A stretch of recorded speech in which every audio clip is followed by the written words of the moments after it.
సాగు రంగంలో అందుబాటులోకి వచ్చిన డ్రోన్లు రైతులకు ఎంతో ప్రయోజనకరంగా మారుతున్నాయి. రసాయన మందుల పిచికారీలో సమయాన్ని, ఖర్చును ఆదా చేస్తూ రైతులకు పెట్టుబడి భారాన్ని తగ్గిస్తున్నాయి. ఈ నేపథ్యంలో విజయనగరం జిల్లా వ్యవసాయ శాఖ రైతులకు డ్రోన్ పిచికారీలపై అవగాహన కల్పిస్తోంది. గజపతినగరం మండలం కొణిసె గ్రామంలో ఆత్మ ఆధ్వర్యంలో కోరమాండల్ కంపెనీ సహకారంతో ఔత్సాహిక రైతులకు డ్రోన్ పరిజ్ఞానాన్ని అందిస్తోంది. వ్యవసాయంలో మనం యాంత్రీకరణ ప్రవేశపెట్టాలన్న దృక్పథంతో ఈ డ్రోన్ టెక్నాలజీని ఇప్పుడు తీసుకురావడం జరుగుతోందండి. ముఖ్యంగా మరి రైతులు పిచికారీ చేసినప్పుడు చాలా వ్యయ ప్రయాసలకు లోనవుతా ఉన్నారు. అలాగే మరి స్ప్రే చేసిన వ్యక్తి కూడా మరి ఒక్కోసారి పురుగు మందులు ఇట్లాంటి రసాయనాలు పిచికారీ చేసినప్పుడు వాళ్ళ యొక్క ఆరోగ్యం కూడా మరి దెబ్బతినడం, ఇట్లాంటి చాలామంది చనిపోయిన సందర్భాలు కూడా గమనించడం జరిగింది. మరి ఇట్లాంటి వాటి అన్నిటికీ మన పరిష్కారం ఏంటంటే ఈ డ్రోన్ టెక్నాలజీ అనేది. దీని ద్వారా మనం స్ప్రేయింగ్ చాలా సులభతరం అవుతుందండి. మన ఎకరానికి 10 నిమిషాల్లో మనం పిచికారీ చేసుకోవచ్చు. రోజుకి మనం 10 నుంచి 20 ఎకరాల వరకు కూడా ఈ డ్రోన్ ఉపయోగించి మనం పిచికారీ చేసుకోవచ్చు.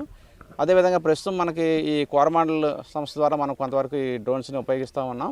ప్రభుత్వం తరఫున కూడా మరి డ్రోన్స్ని మరి మనం ప్రమోట్ చేసి చాలా పెద్ద ఎత్తున డ్రోన్స్ ఇవ్వాలనేది గవర్నమెంట్ యొక్క ఉద్దేశం అండి. మన జిల్లాలో చూసుకున్నట్లయితే 20 మంది రైతుల్ని డ్రోన్స్ పైలట్ల కొరకు మరి వారికి కూడా ట్రైనింగ్ గుంటూరులో మనం ఇవ్వడం జరిగింది. సో మరి వచ్చే కాలంలో అట్లీస్ట్ కనీసం ఒక మండలానికి ఒక డ్రోన్ అన్నా మనము ఈ ఖరీఫ్ పూర్తయిన నాటికి మనం ఇవ్వడం జరుగుతుందండి. రైతులు ఎక్కువగా ఈ డిఏపి అని దమ్ములో వేయాలి. ఆ అవకాశం లేకుండా ఉడిచిన నెల రోజులు ఆ టైంలో వేస్తున్నారు. దానివల్ల అందులో ఉన్న భాస్వరం ఇది నీటిలో కరిగే అవకాశం లేకపోవడం వల్ల అది పైన ఉండిపోతుంది. దాని ఉపయోగం లేకుండా అవుతుంది. కాబట్టి రైతులకి ప్రస్తుతం నానో డిఏపి అనేది మార్కెట్లో ఉంది. దాన్ని డ్రోన్ ద్వారా స్ప్రే చేయగలిగితే ఎక్కువ యాక్యురసీతో ఈ ఫాస్ఫరస్ మరియు అలాగే నత్రజని కూడా మొక్కకి బాగా ఆకుల ద్వారా అంది.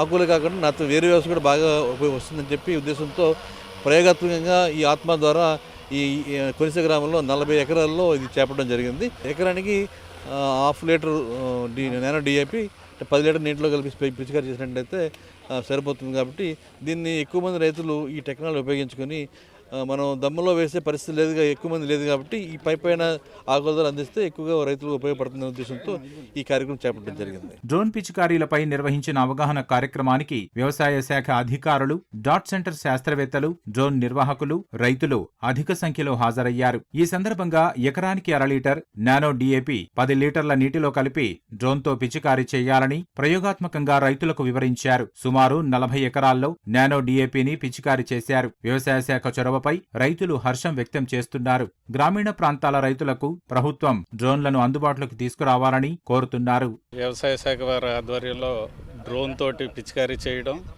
ఎరువులు అలాగే పిచికారీ మందులు ఎలా చేయాలో వాటి గురించి, తర్వాత ఈ ఫెర్టిలైజర్లో కూడా మామూలు ఫెర్టిలైజర్ కాకుండా నానో యూరియా, నానో డిఏపీలు పెట్టడం జరుగుతుంది. దానివల్ల ఏంటంటే ఖర్చు బాగా తగ్గుతుంది, లేబర్ కూడా అంత ఎక్కువ అవసరం పడకపోతుంది. కనీసం 3-4 ఊర్లకైనా ఆర్బీకే పరిధిలోనే ఒక డ్రోన్ సిస్టమ్ను పెట్టడం, దానికి తగిన టెక్నాలజీని అంతటినీ ఇంప్లిమెంట్ చేసేటప్పుడు రైతులను ఎడ్యుకేట్ చేయాల్సిన బాధ్యత ప్రభుత్వం తీసుకొని వాళ్ళని ఆ రకంగా కన్వర్ట్ చేసేటట్టు ఉంటే రేపటి రోజున రైతు బాగుంటాడు, తద్వారా దేశం బాగుంటుంది అనేసి ఒక ఆలోచన. ఈ విధంగా సక్సెస్ అయితే రైతులకు మాత్రం చాలా సేఫ్టీ సార్ ఇది. ఎందుకంటే మాకు అట్లీస్ట్గానే ఎకరానికి కొట్టాలంటే మాకు లీస్ట్గా 2,000 రూపాయలు అయిపోతుంది ఇప్పుడు ఇదే విధంగా కుట్టుకుంటే. కానీ దీనివల్ల అయితే మాకు ఏంటంటే 800తో అయిపోతుంది. దాని విధంగా అయితే ఇది కానీ మా డాక్టర్ గారు కొడిస్తున్నారు కాబట్టి ఇది కానీ సక్సెస్ అయినట్టయితే అందరికీ, రైతులందరికీ కూడా చాలా సేఫ్టీ. ఇటువంటిది కూడా ప్రభుత్వాలు కూడా చాలా అందుబాటులో పెట్టుకుంటే ఇంకా చాలా బాగుంటుంది సార్. సాగులో డ్రోన్ సాంకేతికతతో రైతులకు కూలీ ఖర్చులు తగ్గడంతో పాటు రసాయనాల విష ప్రభావానికి గురికాకుండా ఉండే అవకాశం ఉంటుంది. కాబట్టి రైతుల అవసరార్థం ఖరీఫ్ పూర్తయ్యే నాటికి మండలానికి ఒక డ్రోన్ చొప్పున వ్యవసాయ శాఖ తరపున అందుబాటులోకి తీసుకొచ్చేందుకు ప్రభుత్వం చర్యలు చేపట్టిందన్నారు.